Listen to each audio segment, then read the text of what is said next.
from here, they were from outside. And that's why we had to close the airport. If you have the picture of fire, on the one hand you have got a lot of dry firewood or dry grass, then you have a matchbox. The dry grass are the gatherings, the schools, the prayers when you come to worship God together, but you go back with the virus, the markets, the public transport, all those were the dry grass, which we gather ourselves and pile there. Then somebody brings a kabiriti, brings the matchbox in. So our job was, on the one hand, scatter the dry grass. Don't have piles of dry grass. But I'm going to call them ebikomi. Don't have piles of dry grass. Scatter it. Even if one of the grass gets fire, it will just be one. It will not be the pile. But on the other hand, block the people with the matchbox. Let them not come in. Or the ones who have come in, trace where they are. This is the strategy. Blocking from outside, because that's where the main problem was coming from, and scattering the concentrations. But actually this virus is easy. It's just that people, especially for us, maybe in Europe it's different. Europe is different, but here, if people are serious, it will be easy, because once we do the two, keep away the matchbox, scatter the dry grass, then you also add on your own individual responsibility.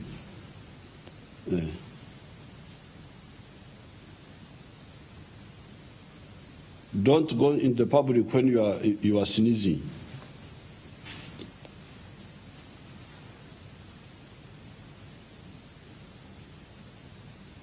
Or coughing.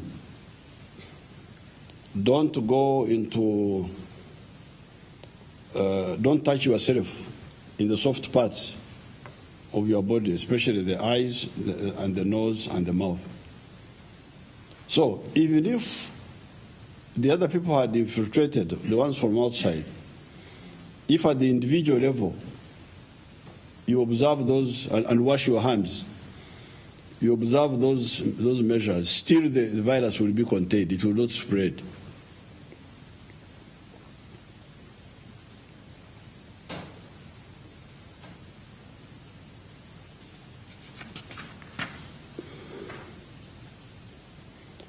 We are still assessing the effect. We don't want to rush too quickly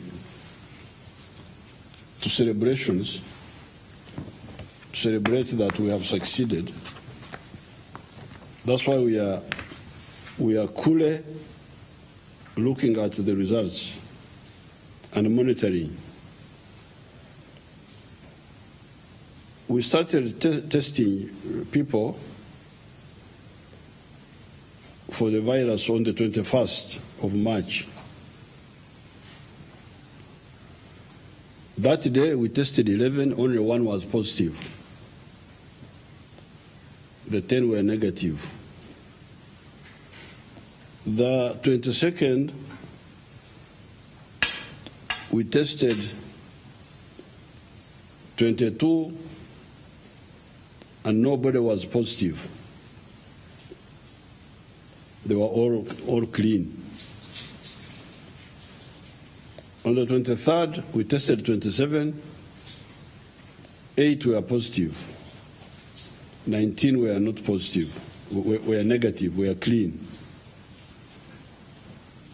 24th, we tested 143. 5 were positive. 138 were negative. 25th of March, we tested 104. Nobody was positive.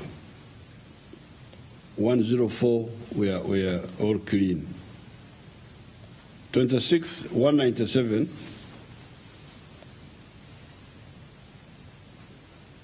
Were tested, 4 were positive. 193 were negative.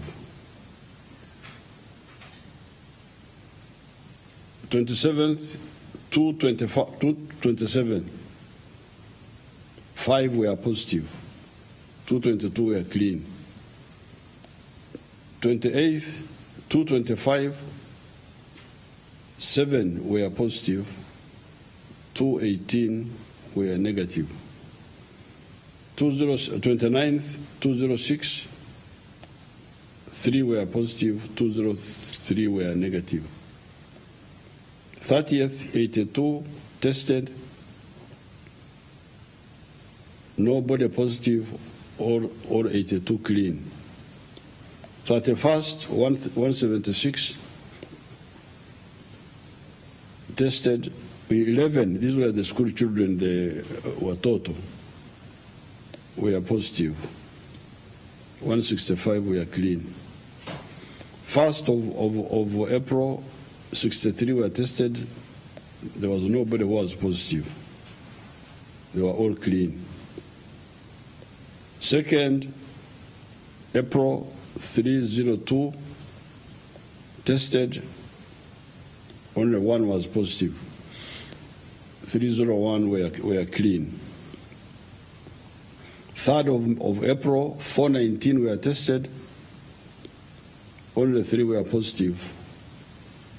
416 were negative, were clean. 4th of April, 398 were tested. Nobody was positive. All 398 were clean. 5th of April, 300 were tested. 4 were positive. 296 were negative. 6th of April, 231 were tested. Nobody was positive.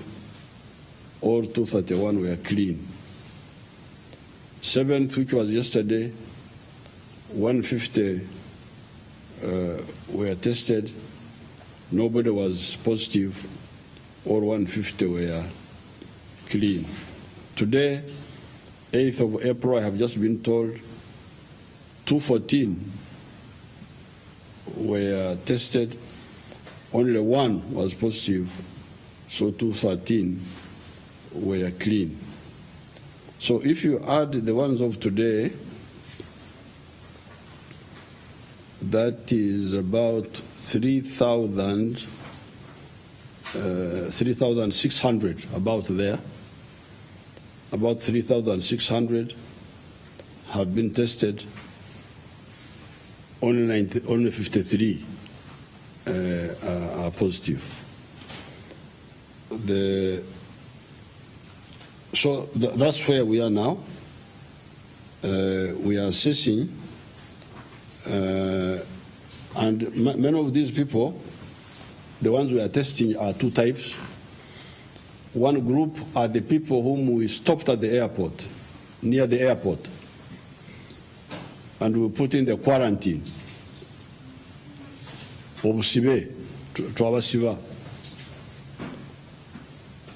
And the majority of the people, you can make the calculation for me, out of these 52, how many were in the quarantine? You calculate it for me and let me know before I finish. So the majority of the 53 were the ones in the quarantine.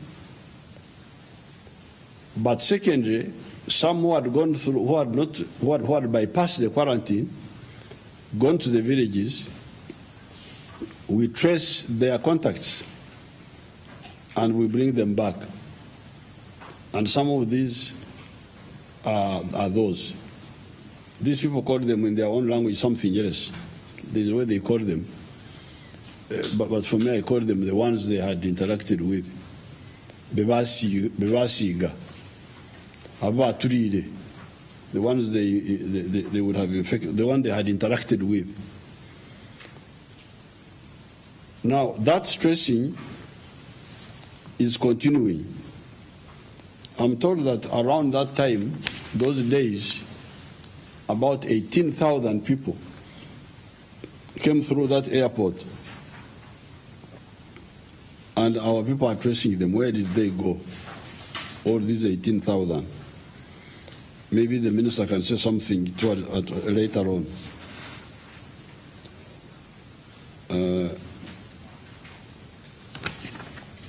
Therefore, I want to thank Ugandans for responding well, because if you had not responded well, and if we had not acted in time, I don't know where we would be now. Because many of the people we blocked, they are from those countries where you hear a lot of problems continuing. First of all, these ones here, these 52, whom we have captured. What would have happened if they had continued and circulated freely in the society? But secondly, how about others? If they had come in, the ones we blocked, what would have happened?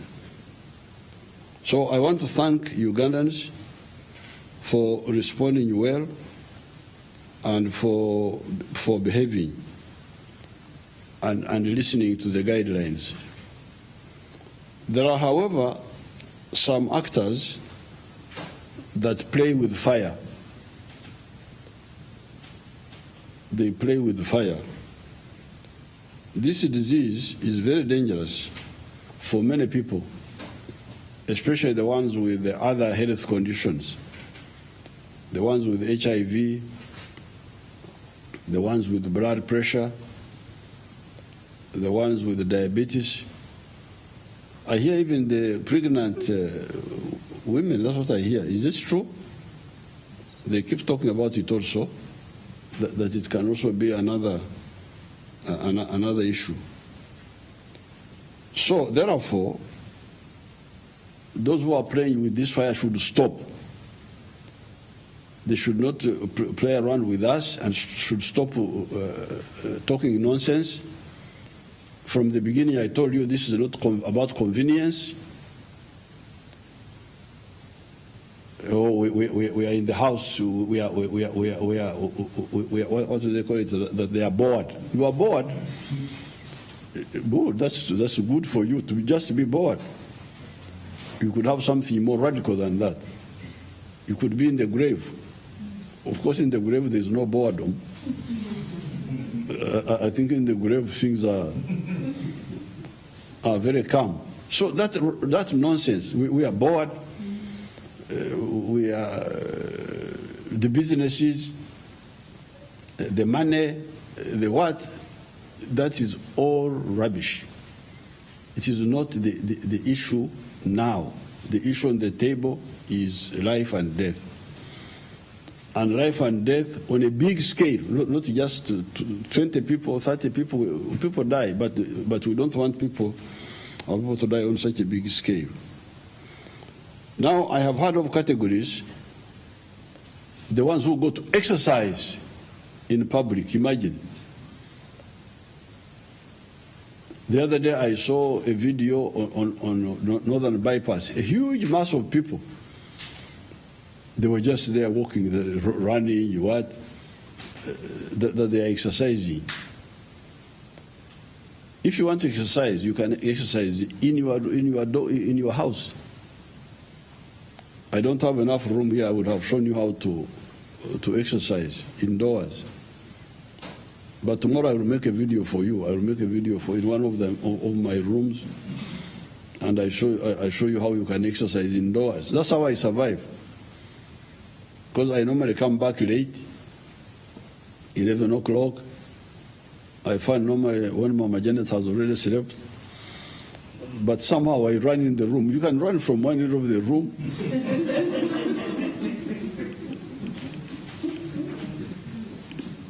You make 20 laps. You do your push-ups. You exercise. That's how we survive when we were in the resistance. In London, in a hotel, you are hiding. You don't want people to know that you are there. You couldn't go in Hyde Park. In London, they see a black man running around that he's exercising. I would just exercise inside our room there. I could be there for 3 weeks, 4 weeks, waiting for something. In Libya, when we go to Libya to get support from Gaddafi, the Arabs are very chaotic. You go to see them today, they are always talking of Bukra, tomorrow. And you are staying in the hotel all the time. How do you survive? You must have discipline, you people. You must be disciplined. You must stop this carefree type of life. So there should be no exercising in public.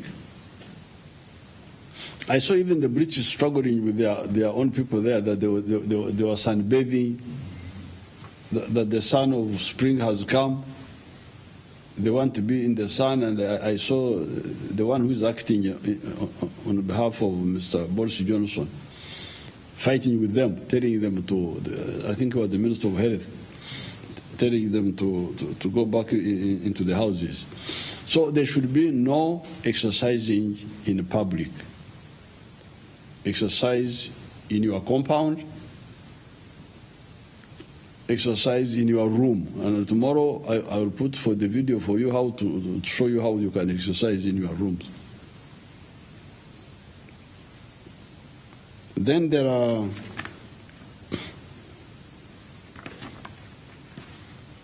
I am having problems with my indisciplined security people who like beating people. I don't know why they like beating people. Beating people is not part of security work. Security work, you tell people to go home. If they refuse, you arrest them. Arrest them with the police person, and you put a handcuff if you have the handcuff. But you don't beat. Beating, as if you are, even cows, we don't beat them these days. I don't want to see a security person beating people. I told you I don't want to hear security people entering people's compounds or people's houses at night. But now people are saying that because of that, some of the people have turned their private houses into bars. Okay, that's true. That could be true. But what is the right way of handling it? The right way of handling it is you get intelligence, you report to your superior officer who knows how to contact the authorities concerned, and they allow you to search now. So you go to search. You go to search because you already have some information. Because they are committing a crime. They are committing a crime. They are breaching the rules of the health emergency. This is a health emergency. This is a health emergency, the violation of which is very, very serious. Anybody violating these emergency regulations is actually attempting to commit murder. It's not just ordinary crime. If you are arrested, you will be charged with attempted murder.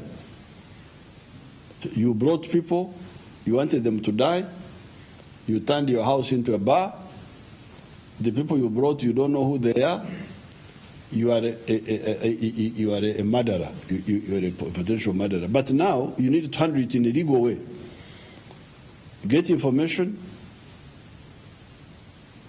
report to your senior officer by the phone. We have got phones all over the place. The superior officer will now allow you to search, to go, not to enter every home, but to enter the home where there is suspicion, in order to search for the one who is breaking the health emergency regulations. So don't use that as a pretext. Don't say, because they stopped us from invading people's homes, therefore now for us we are just sitting, we are just watching. That is now, you have gone on a strike, and I will have to charge you with the mutiny. You have not mutiny. I will have to charge you next time with mutiny. So please don't go from one extreme to another extreme. Don't go from extreme of brutality, and then you go to the extreme of excessive liberalism. Handle the issues of family, but legally. Family, but legally. And all these people they are doing have nothing to do with security. Beating people. Why are you beating people? Because you give yourself a very bad. You give our security forces a bad image. And we need that good image in the whole world. The people to be with us, even the ones who are on your side, when they see you beating people, they now turn against you. So you are now weakening us. You are not strengthening us. That beating, which is illegal, which is pointless, what are you beating now? What are you beating for? Arrest him and charge him. Then in that way you would have punished him. But now you have beaten. Yes, of course he has felt pain, but what you have done is illegal, and it is isolating us, both internationally but even internally. So please don't mix up things. The same with the ones who are holding secret communal prayers. The same. If you get information that people are holding communal prayers contrary to the health emergency regulations, use intelligence, then you go there for research. In the same way, like I said, for the ones who have turned their homes into bars.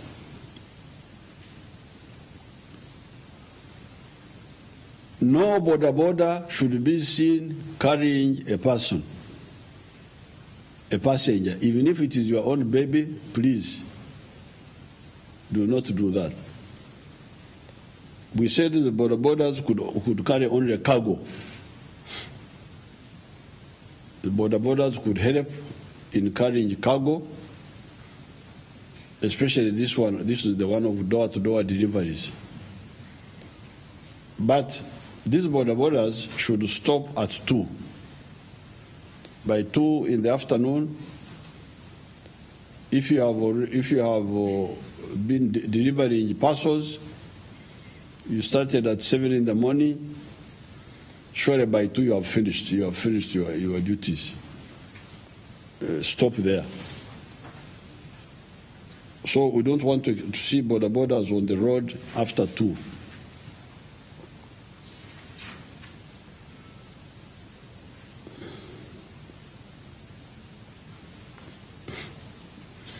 Now, the security people who say that because I told Nakarema to receive complaints from the public about the behavior of the security forces, some of the people have relaxed. We don't want to be accused to Nakarema. Be accused for what? If you are accused falsely, the facts will be proved and you will be proved right. Do your work. If they complain against you falsely, the facts will come out.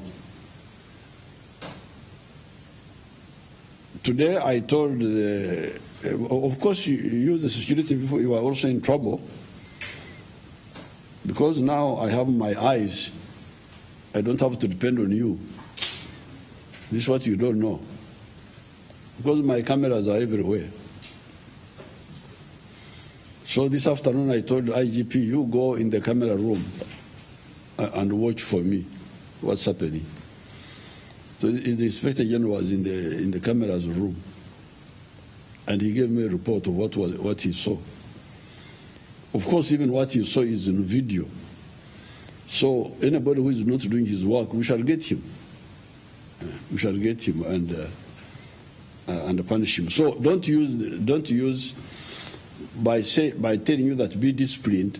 Don't say now, in order not to be accused, I will do nothing. I will break the law by not doing my work. You will end up losing your job and also going to prison, because we shall check, we shall monitor by using remote methods to find out who is doing his work and who is not doing it.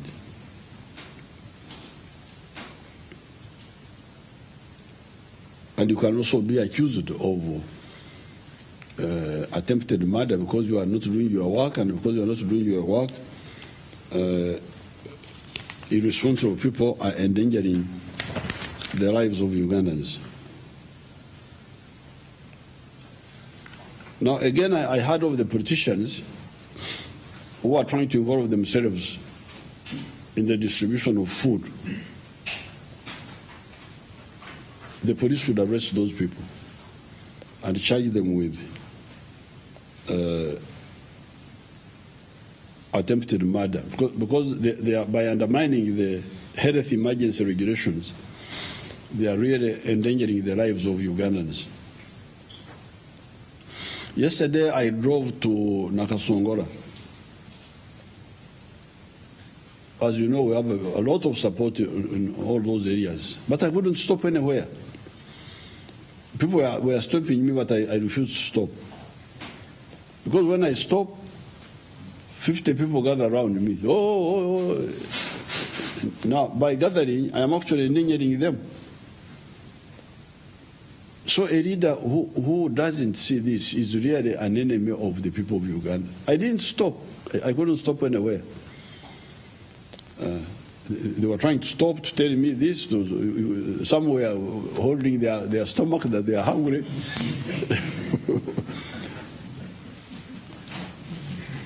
I just went at them, because to stop is to invite a gathering. So a leader who doesn't care about people's lives, what sort of leader is he? You can play political gimmicks when there's no danger. You can, of course, it's also not good to play gimmicks. But when to play gimmicks in this type of situation, you are a real enemy of the people. And the police should not tolerate this. Should arrest them, charge them, no bail, so that they pay for their sins.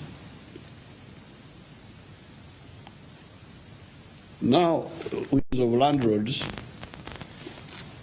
who are trying to evict people because of rent. This should not be allowed. This should not be allowed. The police should not allow these landlords, because they are trying to exacerbate a health crisis. They should contribute. The world is not ending today. The person has not paid, but the debt is there. This shutdown is for a limited period. It will be over, and you can demand your money.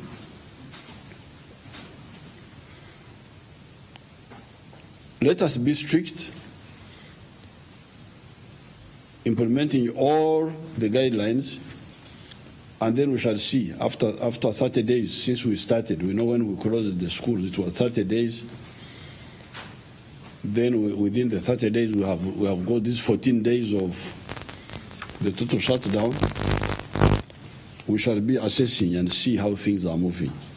But for me, I think I'm a bit happy, because I can these small numbers of the positive. May not be conclusive, but it is showing some success, at least on one side. Of course, here, remember that these people we are following are mainly the people coming through the airport, the ones we quarantined, and the ones they contacted. How about the people who came through the land borders? We don't know them. So that's why we should not be too rush. Because the land, these are like the airport was easy to monitor, but the land borders, we don't know what's happening there. But the villagers are vigilant. Even there, I'm not very pessimistic because they report any new people. So I think we shall also be able to know that. Now, some people are talking of preparedness. I had some people trying to, as usual, talk, oh, Uganda is not prepared. No, Uganda is very prepared. It's very prepared in the biggest element of preparation, of preparedness. We had the outbreak of Ebola, I think it was 2001, where we lost Dr. Lukuya in Lacho. At that time, we had nowhere to test Ebola or a disease like this one, COVID. We had to take the samples to Atlanta, Georgia, in the USA. The only other testing center was in South Africa. Starting with 2007, we had built a capacity here, working with the Germans. Then later on in 2010, the CDC of the Americans also joined us. So these tests I'm reading to you are all done here. We no longer send tests to South Africa or to anywhere. They are all done here. Now, this is the biggest element of the preparation. The other thing they are talking about, masks and so on, these are easy to mobilize. They are easy to mobilize because these are just buying them. But this one, you had to have the equipment, have the people trained. So Uganda is quite prepared. It's just a question of scaling up.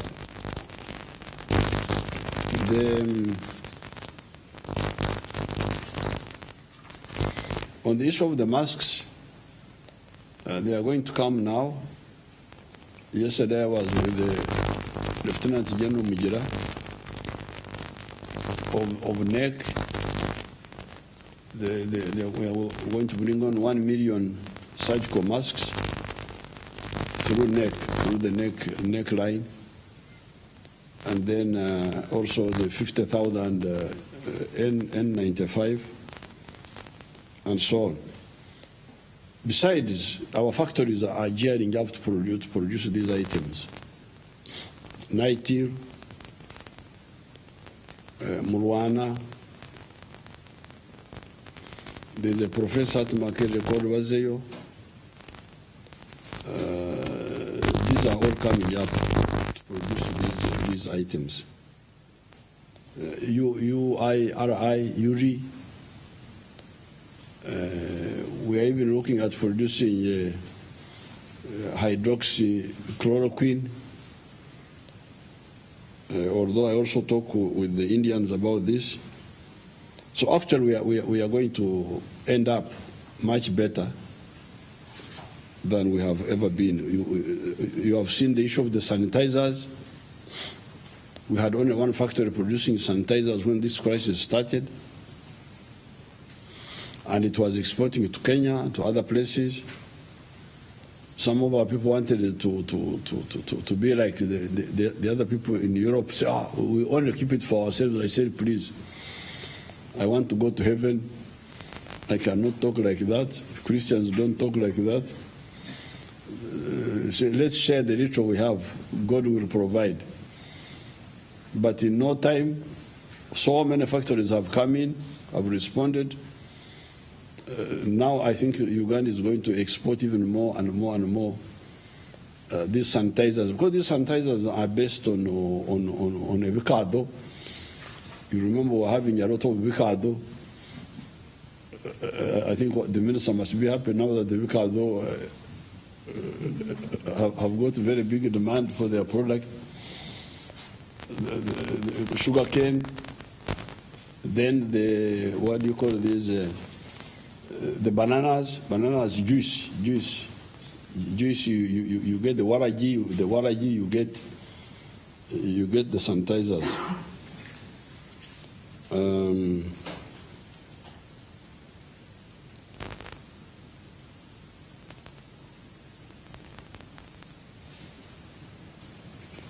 Now even the issue of the reagents, we are going to try to bring companies here which can help us to develop the reagents for testing. I'm talking with some friends to do that. Now on the issue of examinations, some people are putting pressure that they want to have exemption to have exams. But this is not understanding the situation. We shouldn't be like, I don't want to use a strong word. The Banyankwere have a saying about Chifuchamtuma.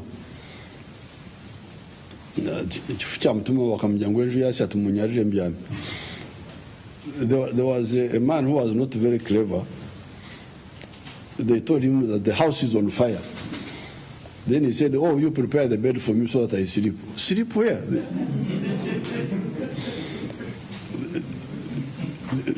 The house is on fire. We are not talking about these normal things, about sleeping, we are talking about getting out of fire. This is what we are talking about. So please, people should stop talking language of normalcy in a period of abnormalcy. Yeah. Stop that. So this trying to have examination, because if you give exemption to one university, how about the others? And even the ones you give exemptions to, are you not endangering them? Even if no others copied them, even if it was only those, they come back from their villages. You have not tested them, but even testing itself is not really proof, because you can test negative today, and tomorrow you got positive.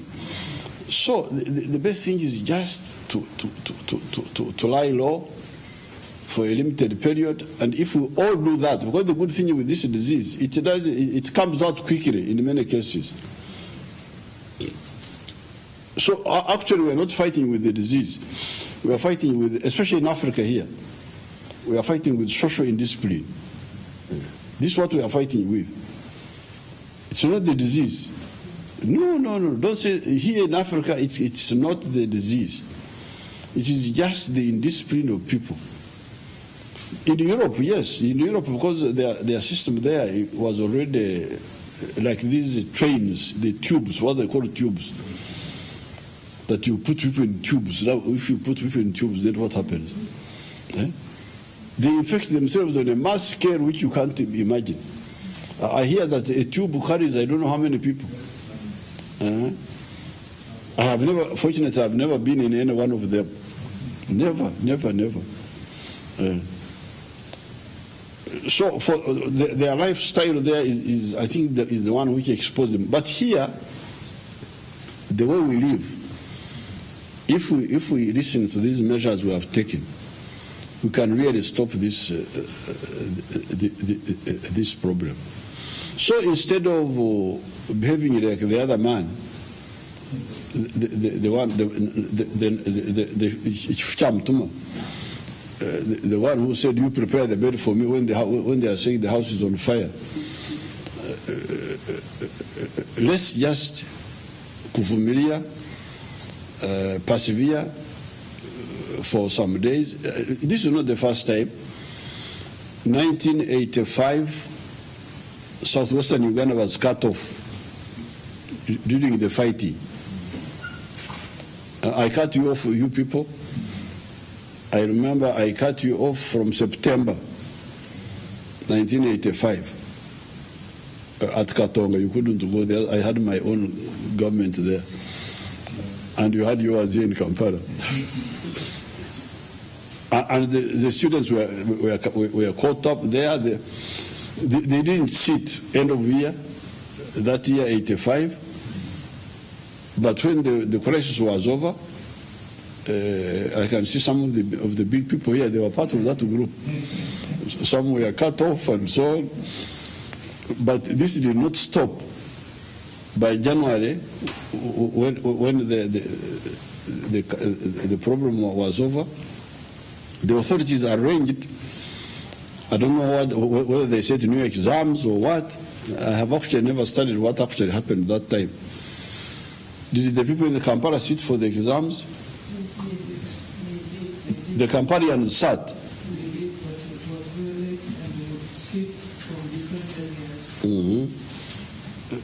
But by the end of 86, the whole thing was sorted out. So why should this be such a problem? And you expose people. Finally, on the side of the economy, no, but on the vehicles, when the IGP went into the camera command center, he saw many vehicles which were carrying cargo, which was all right, the lorries, but he saw a lot of double cabins and other pickups which were carrying nothing.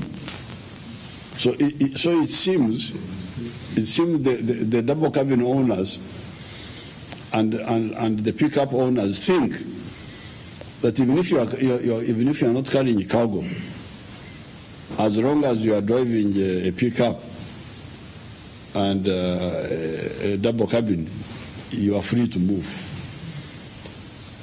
This is not the case. The case is that we exempted the double cabins and the pickups in order to carry cargo. But if you are not carrying cargo, if you are just traveling, you should not be allowed. And really it is easy to do this because our cameras are in many towns now, so we should be able to monitor this. So therefore, all the double cabins, all the pickups, if they are not carrying cargo, please don't move around. But even the cargo vehicles, don't carry civilians. Don't carry people inside your... Because I'm told some people are putting people... if we catch you like that, you will go you will face attempted murder charges. Let me give the Minister of Health a chance to make some comments, then I will come and conclude.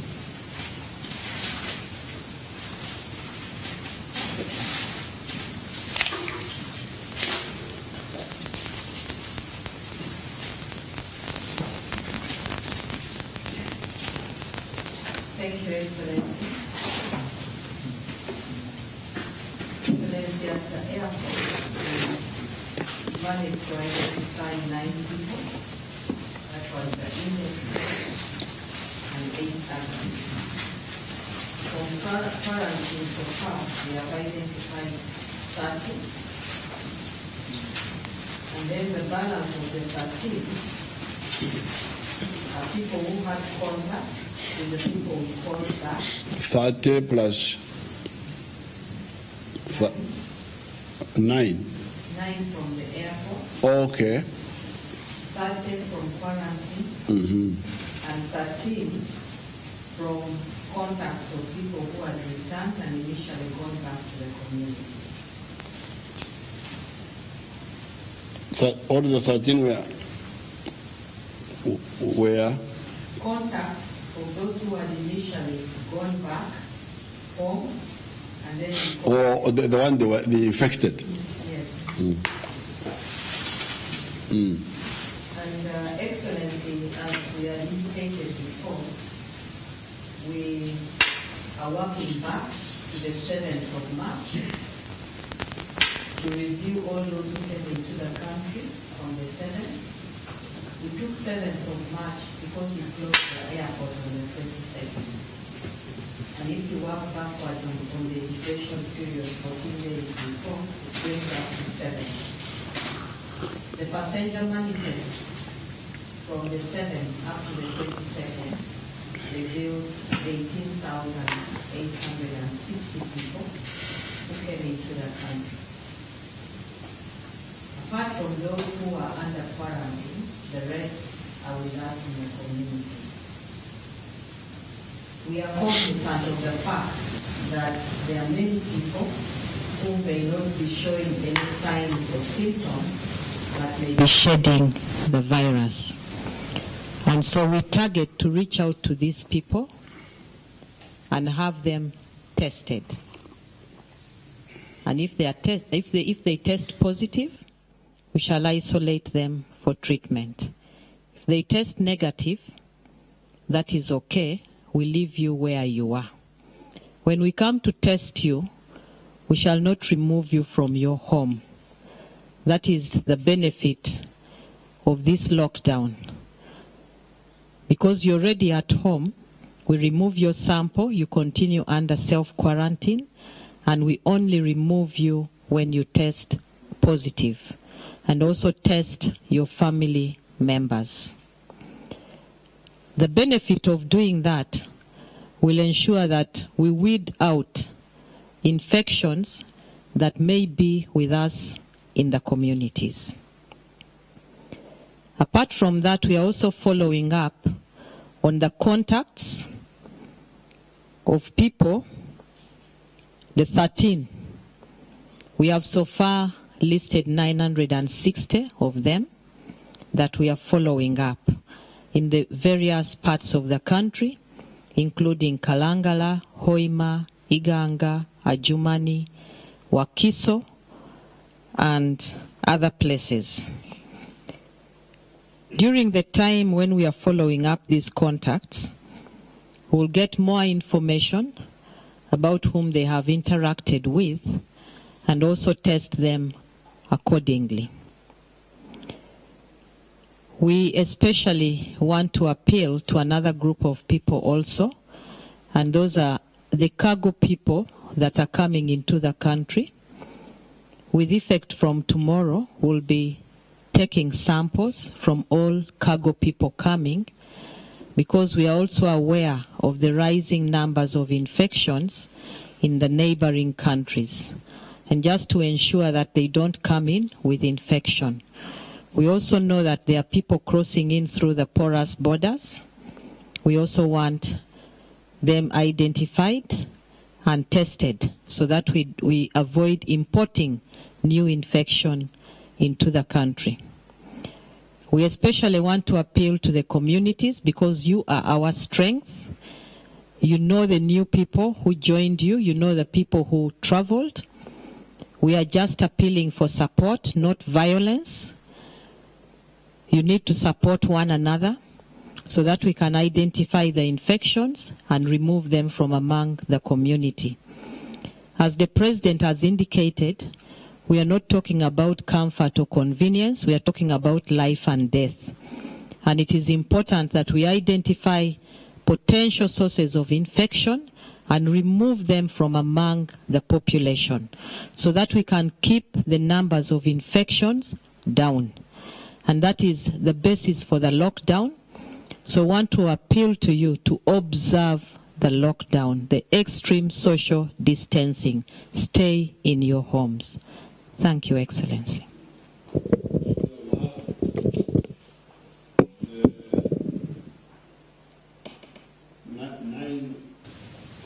Out of the 53, 9 were identified at the airport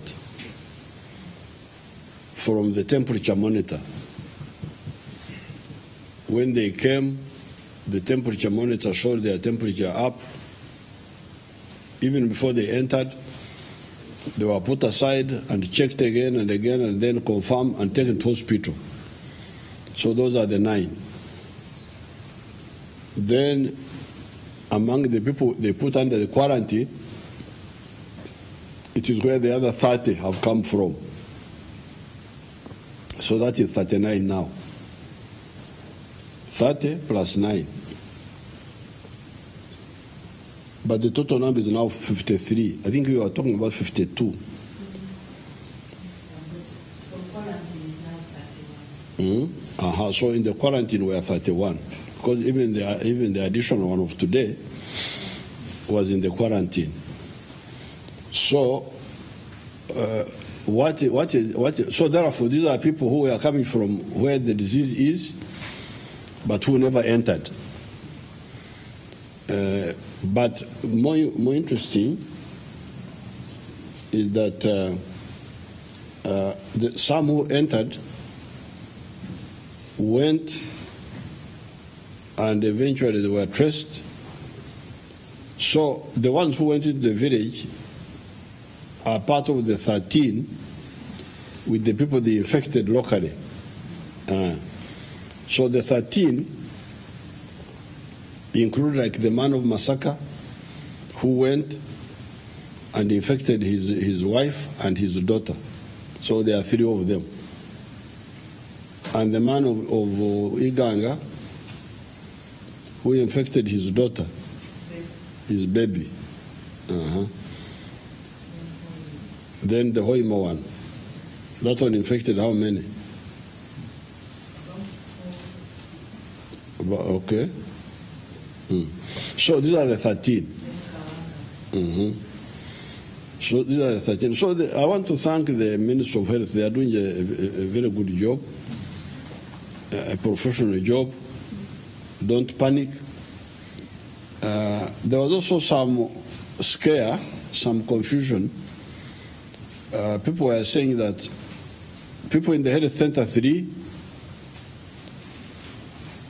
don't have equipment to enable them to take samples. The people in the health center 3 are not the ones supposed to take samples from these suspicious cases. There are what they call hubs. Hubs are like the regional centers. And the minister is saying there are 100 in the whole of Uganda. These are the ones who are equipped with the information and the capacity to take samples. So what you should, and the one who is suspected should not be moved. He should stay where he is, at home. And when he is there, they should come, and the people from the hub, from the prepared hub, should be the one to come and take him from there, check on him from there, take the sample from him, and eventually if he has to be removed, they want to remove him. We are going to discuss with the health people the general protection of the health workers against this type of dangers from the patients. In Europe, a lot of health workers have died because of this problem of the infectious diseases from the patients. You remember here we lost Dr. Rukuya. The other day I was speaking with our ambassador in New York. We lost one of our people called Mama Gita, and she was a nurse in New York, and she has died in this problem. She's a relative of one of our people whom we know. So I think, as Minister of Health, we should have standard protection for our people, epidemic or no epidemic. I don't see why health people should touch patients without gloves and without masks. We should. Why don't we make it standard, whether there's epidemic or no epidemic? Because like in Europe, people were infected, they were handling these people. Even in China, the other doctor who died, they were handling these people with the new disease, but I think without the precautions. What do you say about that? Why can't we have a standard, epidemic or no epidemic? Don't touch patients with bare hands.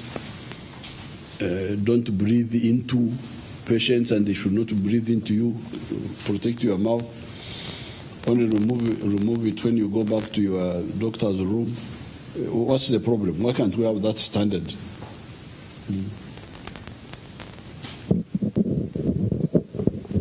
Excellency, it's not a problem. It is possible. The gloves are available, and NITIL is now making the masks that we can buy for them, and those masks are reusable. They can be washed and used again. So we can procure those masks for all the health workers and also ensure that they have gloves, because we have disposable gloves that can be used to examine patients. So that whether there's epidemic or no epidemic, because the other time we were surprised by Ebola, we have now been surprised by this one. There's also Marburg. I think Marburg also caused some surprise. So why don't we standard-wise? Why don't you assume that the doctor may be a problem to the patients, and the patients may be a problem to the doctor, and that the best thing is to protect both? Well, the one whom you can, by dressing up the doctor properly, we are protecting him, but also protecting the patient, because the doctor can also infect the patient. I don't see why we don't make it. We go on with this. So many health workers have died in Europe. So I hear. I'm sorry that during the LDUs stopped medical doctors and harassed them without knowing who they are before they got stickers. I'm very sorry about that. But you see, it is the caveat of this type of situation. Really, because we discussed it. I had an opinion that it's okay to Barabri. We should announce first that you people from tomorrow we are going to do this. But then people told me that no, Mr. Museveni, that is your politics. But that's not how to control epidemic. Epidemic, you just move. So being stopped and so on, being beaten, nobody should be beaten. This beating is not acceptable. But being stopped and being sacked and being what, please, that one was inevitable given our situation. I have appealed for donations. In particular, I want us to build up the transport fleet of the Ministry of Health, because we are now having the problem of how to evacuate the pregnant women from the villages without using private vehicles, which then have their own problems. The best way would be to have government vehicles, enough to do the work. And I was estimating if we had like 10 per district, since the districts are no longer too big these days, I think they would be reasonable. This means we need about 1,350, 1,400 there. So I appeal to you to contribute. And I'm glad a number of people have already contributed. I have a lot of people here. Huawei contributed video conference equipment for Ministry of Health. Uganda Insurance Assurance contributed blankets, 1,000. Renzori, bottled water, 30 cartons. Pepsi, bottled drinking water, 100 cartons. Crest foam mattresses, 200 pieces. Rose foam mattresses, 200 pieces. Eurofoam mattresses, 100 pieces. These mattresses can help us to equip the quarantine centers. I hope they are the right types with the plastic cover, which is easier to disinfect. Eurofoam mattresses, 100 pieces. Confoam mattresses, 60 pieces. Knight Frank mattresses, 60 pieces. Uganda breweries mattresses, 60 pieces. NC Bank mattresses, 60 pieces. Sprout Investment mattresses, 200 pieces. Royal Foam mattresses, 200 pieces. Kariro Sugar, 500 bags, very good for my people in Kampala. Japan Automotors, these have contributed 8 vehicles, and bottled water, 100 cartons. Coca-Cola has given us empty jerrycans, 187, Vidomora. Uganda Insurance blankets, 1,000. Uganda Insurance Shell Vivo bed sheets, 1,000.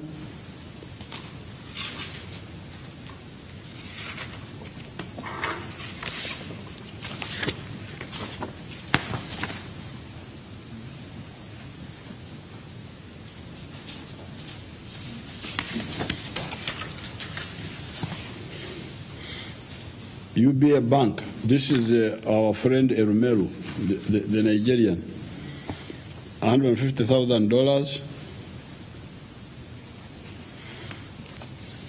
Skin Guard sanitizers, 100 cartons.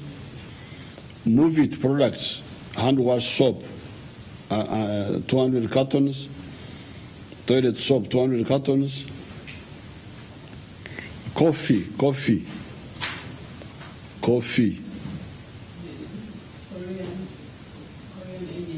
Oh, $40,000. Swastika Pharmaceuticals, 5 million shillings. Mega Industries, bar soap, 100 cartons. Darling, 200 million. Who is this Darling? That makes the braids. It makes the braids for women. Oh. They no longer put the hair. They make it here? Yes. Oh. From ABI?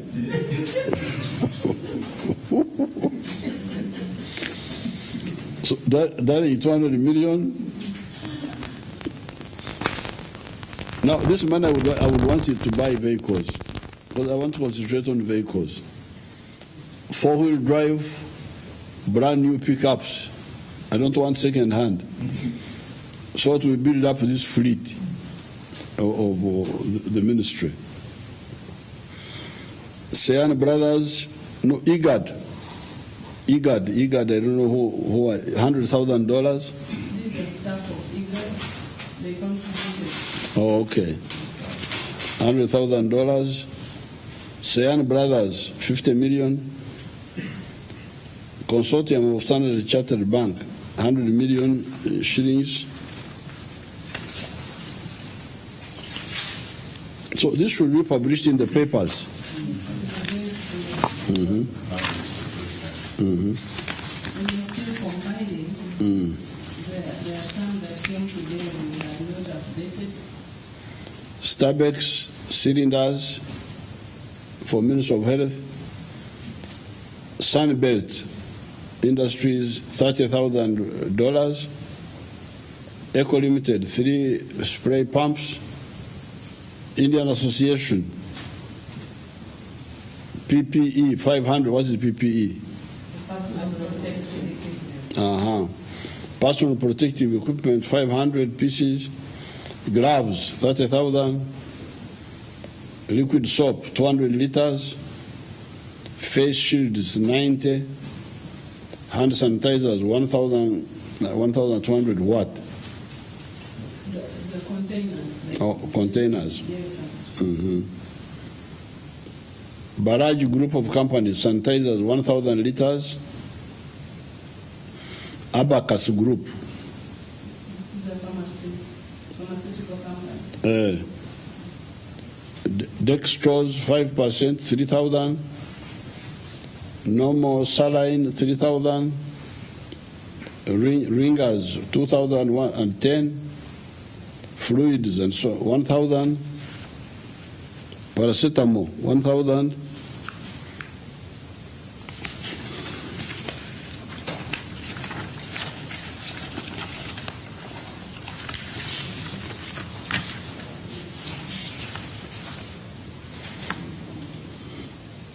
Brack soap, 17,000 something.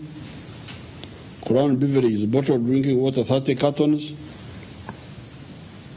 Sinohydro and Power China cooking oil, maize flour, mobile phones,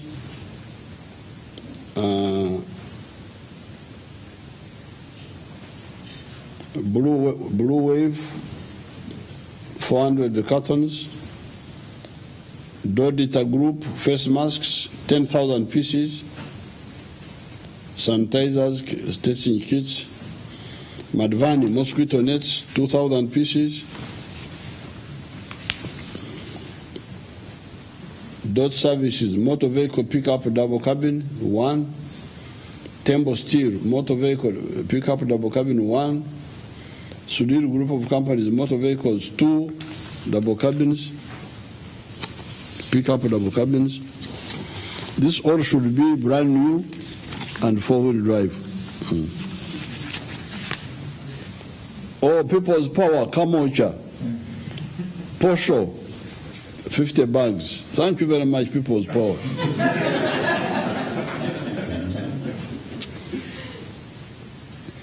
Salt, 30 cartons. Soap, 30 boxes. Thank you so much. Now you see you are now joining the people now.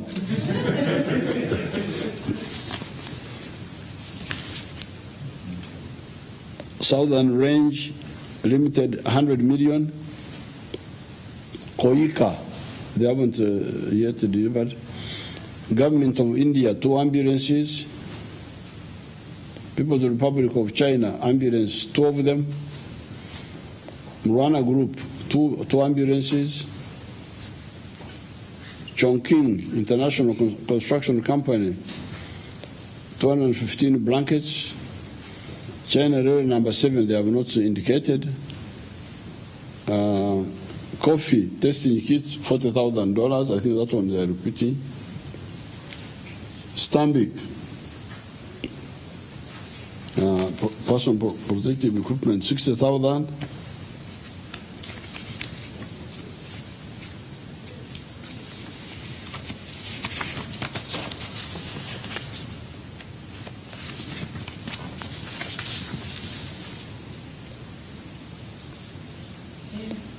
Airtel and MTN.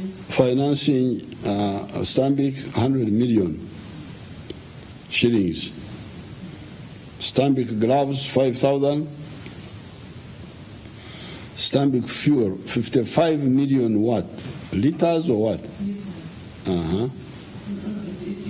They are total worth 55 million. 55 million shillings. Airtel data, they don't say. MTN, they don't say. Are supporting us in communication and also tracking the people Oh, very good. and sending all those messages on radio, TVs, television. Yes. Very good. So thank you so much. I think we have covered most of the areas. Want to say something on education, the Prime Minister? No, on anything. Well, Mr. President, there are many other people who are coming. There are many other people who are coming in support your appeal to build the capacity of the country, and especially the Minister of Health with transport. Tomorrow, more of this is being received. And so right to point out that His Excellency the President has assigned Honorable Karoro, Minister for General Duties Office of the Prime Minister, to take overall political responsibility of making sure that this fund is built up and administered properly. And His Excellency has also assigned Dorothy Kisaka to be the administrator of this fund, and His Excellency has also appointed a team of Ugandans with a lot of experience in matters of this nature, and the team should be able to be announced even tomorrow. So I also join His Excellency the President in asking Ugandans to support this effort. Mr. President, I should point out that one of the LC leaders, LC1 chairman, Mr. Rubega in Namugongo, in Chireka, was able to mobilize 1 million shillings and presented it to us, and he set a very good example, because the support we need is for everybody, both who can afford a lot of money and those who can mobilize small amounts of money. The last comment I want to make is that this fund will be managed well. It will be managed professionally and transparently, and a regular publication of what has been contributed will be issued by the Chief Administrator, the overall coordinator of the fund, Mary Karoro Krut. Thank you. Anything on education, Mama?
The leadership of the universities, especially UCU, that it will be unfair to have some of the students take exams and others fail to take them, and that they can just have some patience when the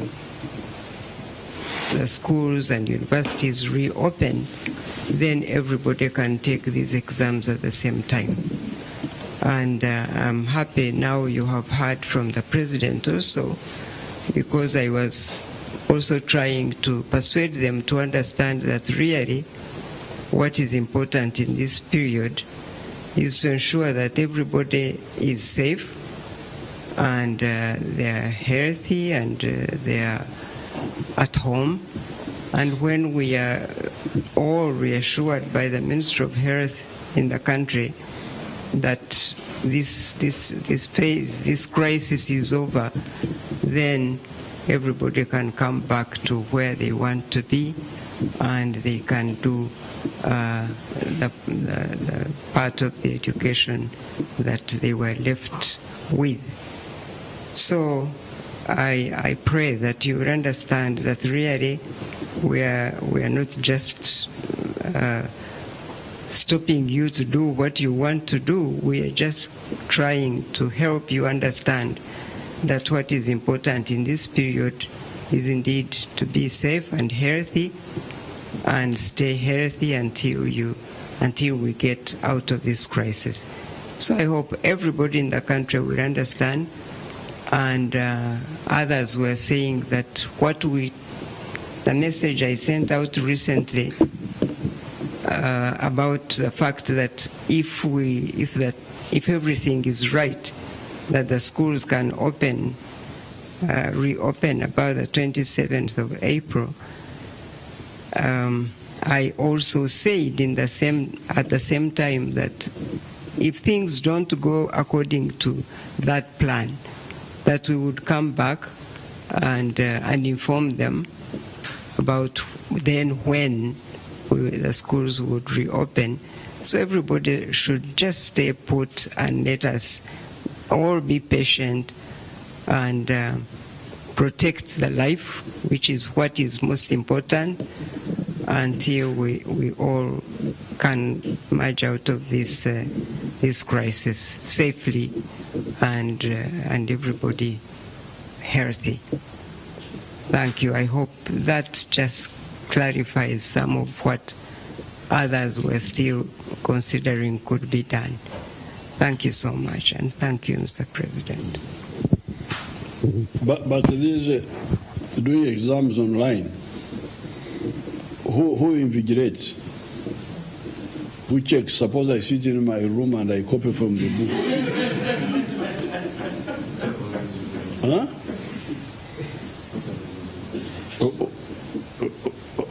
Who invigilates? Because you see, have the exams changed or what?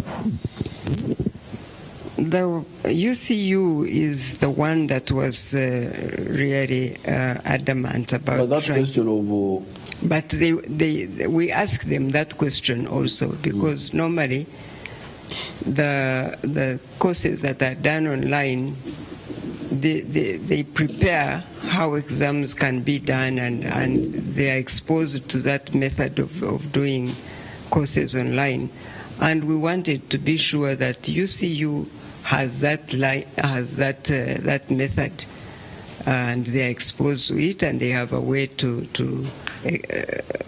supervise the exams online.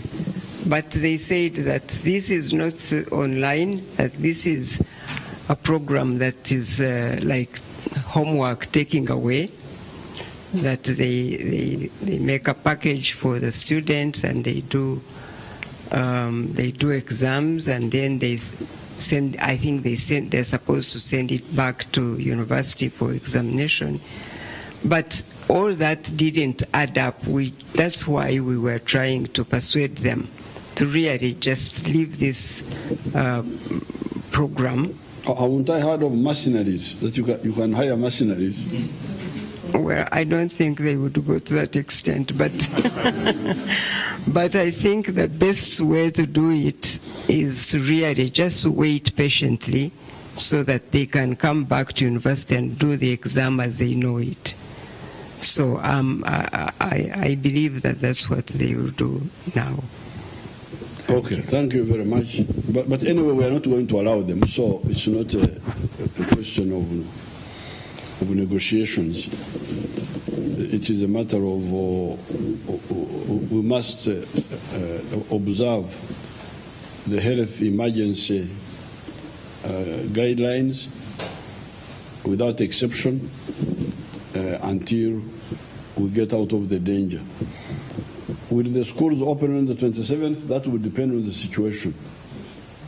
It will depend on the situation. We must defeat the thing on the table. The book of Ecclesiastes, there is time for everything. There is time for examinations. There is time for business. There is time for cattle keeping. But there is time for survival. This is the time for survival. This is really a matter of survival, not the usual way of life. It's an abnormal situation. We are lucky that it has not escalated, and nobody really should waste our time. We can't go on begging people to leave. We cannot go begging people, please don't die, don't die, don't die, don't kill others, and then you just go on as if you are.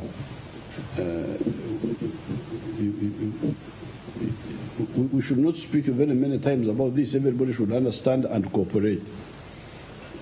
And the good thing is that once you cooperate, it doesn't take long. Within like in China now, that city Wuhan, where everybody had to stay indoors. Forget not to drive in with borders. No, indoors, each one. Now they're able to move. They have recorded no death, I think, for some time. And now they have started to move. But in the Western countries where there is always this chaos of Nantagambo Ako, you cannot, people don't listen. You see what has happened? More people have died now in Italy. And Italy, remember, the population of Italy is much less than the one of China. But more people have died there than all the people that died in China. And the difference is just caused by discipline. In China, it is easier to say, don't do this, and people don't do it. In the other places, the Wanyankole say they are all the big holes. There is no small hole which can akakumbi. Everybody is big. You can't stop this one. You can't stop that one. That's how the Europeans have suffered so much. Thank you so much. Huh?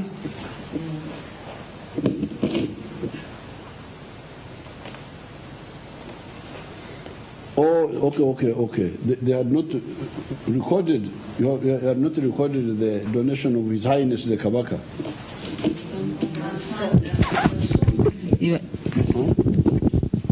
Your Excellency, actually there are so many other donations which have been made. His Royal Highness. We'll them next time. Thank you, Your Excellency. Today. Yes, I just wanted to mention it. I think this was compiled by Thank one you. group. Yes. Now you are the big woman of the Yes, sir. Yambi. Thank you, sir. So next time you compile it properly. But one of the people was His Highness the Kabaka, contributed 100 million shillings.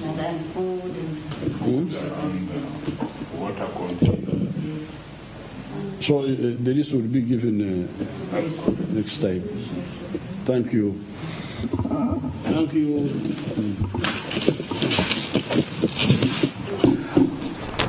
But he is the head of state. His Excellency Yoweri Kaguta Museveni has been addressing us from the State House in Nakasero. A couple of things he has highlighted about and emphasized: Today he started off with an analogy of the grass, saying the gatherings is the dry grass, then the matchbox are the infected. So the government took an approach where the grass had to be divided far away from the matchbox. And again, he was very tough on those messing up the directive. He says it's about life, it's not about inconveniences. So those who are bored and they feel that there should be a little bit of leniency in their movements, he says you can find this in the grave, given that there is more peace there.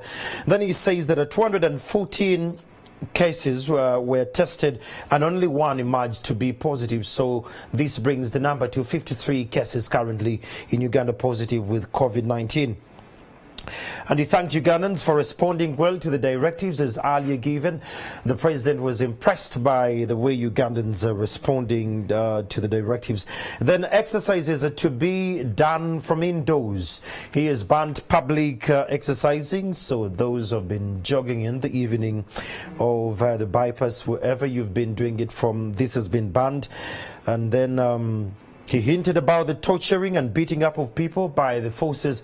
He said this should be handled in a much more professional way, where one finds an issue, addresses it,